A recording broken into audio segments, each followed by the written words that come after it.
Hi guys, I think there are many of you that have bought this new Yamaha RX-V6A that might have come from a less budget-friendly receiver. And there are a couple of things that we need to know. One of them is that the power cable isn't replaceable, so you can't use anything like this. And I have a small tip for you.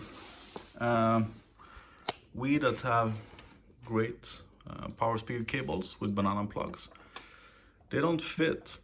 But what you need to do then, you might already know this tip, but I did not. So take a paper clip, bend it so you have a hook in the end, and then just take out the tip. And then your banana plug should fit.